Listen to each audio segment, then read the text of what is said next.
آج یہ حسین کے مسائل پر اتنا گریہ کر رہا تھا. ملائکہ ہر چیز پر موکل ہے تو غم حسین پر بھی موکل ہے. مسلم جاؤ دیکھ کے آؤ کیا حالات ہیں. 20,000 خطوط حسین کے پاس پہنچے. کن کے خطوط پہنچے میں کل بتا چکا کہ ہر خط میں یہ لکھا گیا تھا کہ آپ تشریف لائیے, ہمارا کوئی امام نہیں ہے. تو ہمارے تو امام ہیں, سب کو پتا ہے 12 امام ہیں.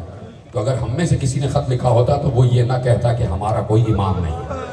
اس کا مطلب ہے کسی اور نے خط لکھ کے بلایا کہ ہمارا کوئی امام نہیں ہے, آپ آئیے اور ہماری امامت کا فریضہ انجام دیجیے. مسلم دیکھ کے آؤ کیا معاملات ہیں. مکے میں تھے, کہا کہ خطوط آ گئے ہیں. مسلم جانے لگے. جاتے جاتے نہ معلوم کیا خیال آیا, 2 بچے لپٹ گئے.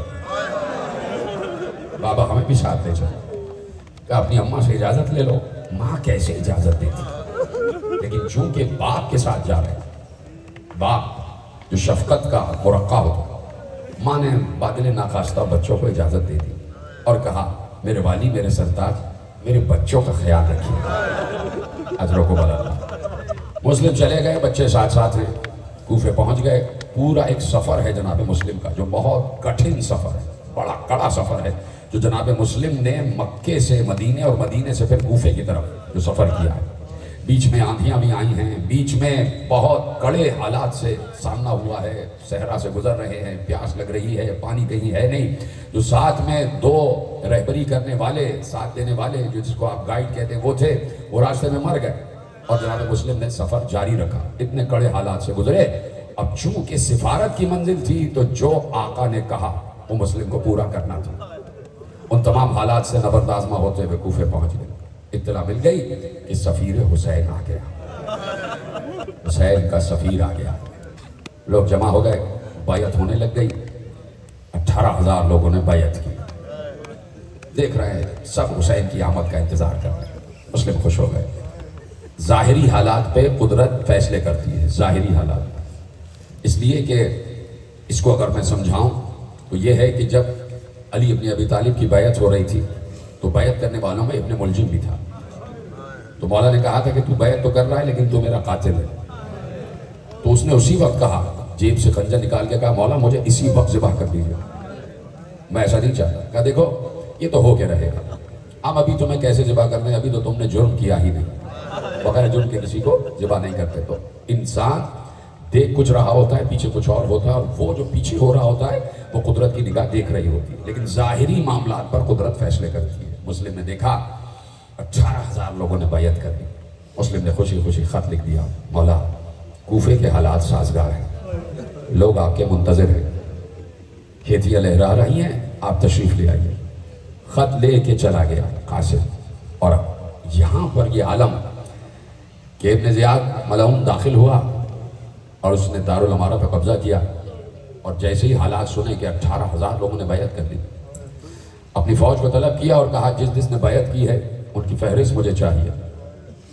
اگر یہ واپس بیعت نہیں توڑتے تو ان کے گھروں کو توڑو, ان کو قتل کرو, ان کو ذبح کرو, ان کی عورتوں کو قید کرو. اور اگر بیعت توڑ دیتے ہیں تو ان سے کہو گھروں میں رہنا, کوئی باہر نہ نکلے, تب امان ملے گی. آہستہ آہستہ سب تک پیغام پہنچا. دہشت پھیلتی گئی, وحشت پھیلتی گئی, ہراس پھیلتا گیا. اور وہ اتنا پھیلا کہ مسلم نے صبح کی نماز پڑھائی مسجد کوفہ میں. 18,000 لوگ پیچھے تھے. اور جیسے ہی شام ہوئی عشاء کی نماز پڑھائی, اب جو پیچھے مڑ کے دیکھا کوئی بھی مسلم کے پیچھے نہیں. ایک دن میں ایسے حالات بدل گئے کہ مسلم تنہا رہ گئے. بچوں کو قاضی شرح کے گھر پہ چھوڑا, مسلم نکلتے چلے گئے, دیکھتے چلے گئے, لوگوں سے ملتے چلے گئے. کوئی مسلم کو پناہ دینے کے لیے تیار نہیں. مسلم کوفے کی گلیوں میں پھرتے رہے. شدید آگ برسا رہا تھا سورج, سارے گھروں کے دروازے بند تھے.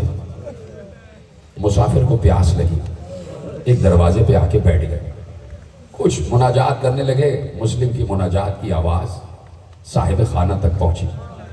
صاحب خانہ اہل بیت کی چاہنے والی تھی, نام تھا طوعہ. جب باہر سے مناجات کی آواز سنی, طوعہ باہر آئی, دیکھا ایک مسافر بیٹھا ہوا. کہا مسافر کیا چاہتے ہو؟ پورے کوفے میں ہراس پھیلا ہوا ہے, دہشت پھیلی ہوئی ہے, کیا چاہتے ہو؟ کہا مسافر ہوں. کہا کیا چاہتے ہو؟ کہا ایک جام آب میسر آ جائے, پیاس لگ رہی, پانی پلا سکتی ہو؟ اس نے کہا کیوں نہیں، اپنے آقا حسین کے نام پہ پانی پلاؤں گی۔ گھر میں گئی، ایک جامع آپ لے کے آئی، مسلم کے حوالے کیا، مسلم نے پانی پیا، مسلم نے پانی پی کے خدا کا شکر ادا کیا، جامع آپ واپس کیا، بیٹھ گئے تو آپ جانے لگے، محسوس کیا کہ مسافر یہاں سے گیا نہیں، پھر پلٹ کے آئے اور کہا مسافر یہاں سے جاؤ، کوفے کے حالات بہت خراب ہیں، بڑے خستہ حالات ہیں، چلے جاؤ گھر چلے جاؤ، تمہارے بچے انتظار کر رہے ہوں گے، تمہاری زوجہ انتظار کر رہی ہوگی۔ مسلم نے سر جھکا کے کہا جس کا کوئی گھر ہو تو وہ گھر جائے، اس کے اہل و عیال ہو وہ گھر جائے۔ طاعہ نے لہجے کو پہچانا، یہ لہجہ کوفے والوں کا تو نہیں، یہ لہجہ مدنی لہجہ ہے، یہ لہجہ مدینے کا لہجہ ہے۔ ایک بار طاعہ نے کہا مسافر یہ تو نے کیا کہا کہ تیرا کوئی گھر نہیں ہے؟ کہا ہاں میں پردیسی ہوں۔ کہا تجھے تیرے حق کی قسم اے مسافر تو بتا دے تو کون ہے؟ تو مسلم نے کہا میں سفیر حسین مسلم ابن عقیل، میں آقا حسین کا سفیر مسلم ہوں۔ تو قدموں پہ گر گئی، کہا آقا مجھ سے گستاخی ہو گئی، میں کھڑی رہی اور آپ باہر کھڑے رہے۔ آقا گھر میں تشریف لے آئیے، یہ گھر آپ ہی کے صدقے سے بنا ہے۔ مسلم آ گئے، کہا کچھ کھانا آپ کے خدمت میں پیش کروں؟ کہا نہیں، مجھے وضو کے لیے پانی چاہیے، مصلی بچھا دو۔ مسلم نے رات بھر عبادت کی، رات بھر عبادت کی۔ آ گیا وہ وقت کہ جب طاعہ کا داماد اور ایک لکھا ہے کہ بیٹا گھر میں آیا، اس نے دیکھا مسلم یہاں پر ہے، مخبری ہو گئی کہ مسلم طاعہ کے گھر میں ہے۔ جیسے ہی دارالامارہ میں اطلاع پہنچی کہ مسلم طاعہ کے گھر میں ہیں، صبح جیسی ہوئی نماز فجر پڑھ کے مسلم نے سلام پھیرا، باہر سے تلواروں کی جھنکار کی آواز آ گئی۔ مسلم سمجھ گئے چاروں طرف سے گھیر لیا گیا ہے اور میرے قتل کا سامان ہو گیا ہے۔ مسلم باہر نکلنے لگے، ہاتھ میں تلوار لے کے باہر نکلنے لگے۔ طاعہ نے قدموں پہ ہاتھ رکھ دیا، آقا باہر نہیں جائیے گا، آپ کی جان کو خطرہ ہے۔ کہا نہیں، ہم یہاں رہ نہیں سکتے، اس لیے کہ ہم اگر یہاں رہ گئے تو تمہاری جان کو خطرہ ہو جائے گا۔ کہا آقا مجھے میری جان کی پرواہ نہیں ہے، خدا کے لیے باہر نہ جائیے گا، اگر آپ کے جسم پر ایک خراش بھی آ گئی تو وہ فاطمہ زہرا کو محشر میں کیا جواب دوں گی، میں اپنی بیوی کو محشر میں کیا جواب دوں گی؟ مسلم نے کہا نہیں، ہم کبھی ایسا نہیں کرتے کہ کسی کے گھر پہ ہماری وجہ سے آفت آ جائے، خدا حافظ کہہ کے مسلم باہر آئے۔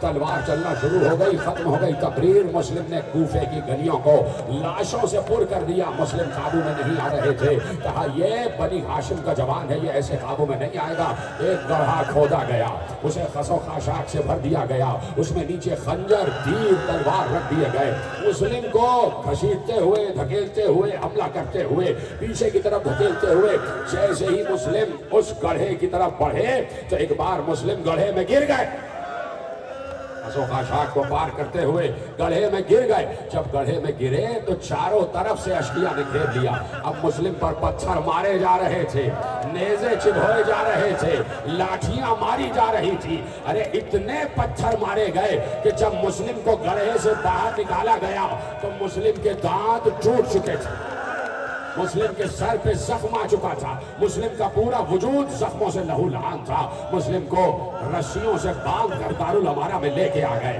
دھکیلتے ہوئے دارالامارہ میں لے کے آ گئے، آخری آدمی تک تمہاری آوازیں بلند ہوتی چلی جائیں۔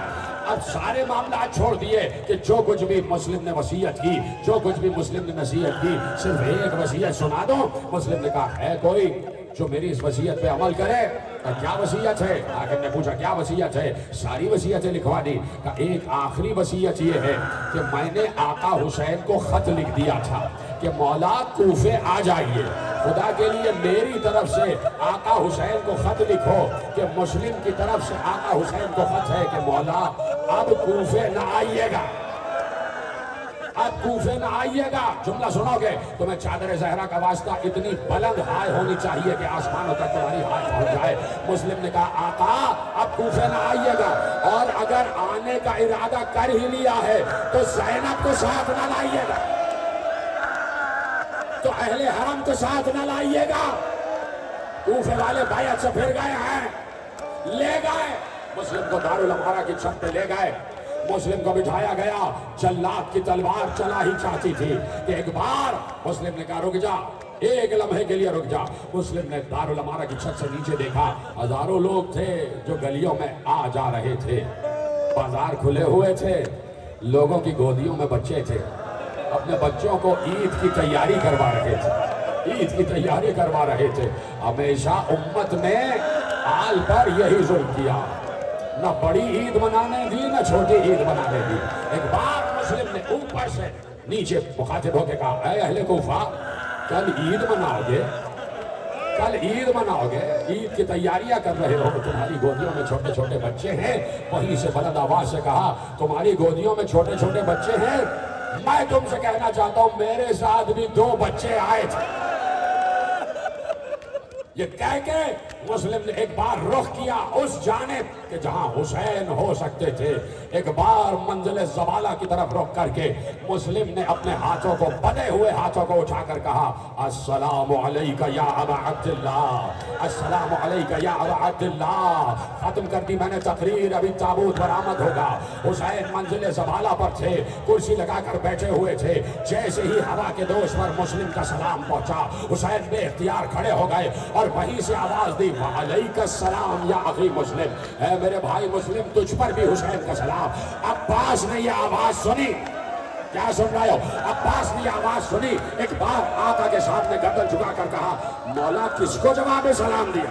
کہا عباس مسلم کا گلا کٹا چاہتا ہے، عباس مسلم کا گلا کٹا چاہتا ہے۔ عباس نے کہا، مولا کیا معجزے سے وہاں بھیج سکتے ہیں؟ کہا عباس کیا مسلم کو بچانے جا رہے ہو؟ کہا نہیں مولا، آپ نے مجھے ابھی دکھایا کہ مسلم کی گردن کٹنے والی ہے، میں چاہتا ہوں کہ نیچے کھڑا ہو جاؤں، اس لیے کہ جب گردن کٹ کے نیچے گرے گی تو کوئی تو ہو گردن کو اٹھانے والا۔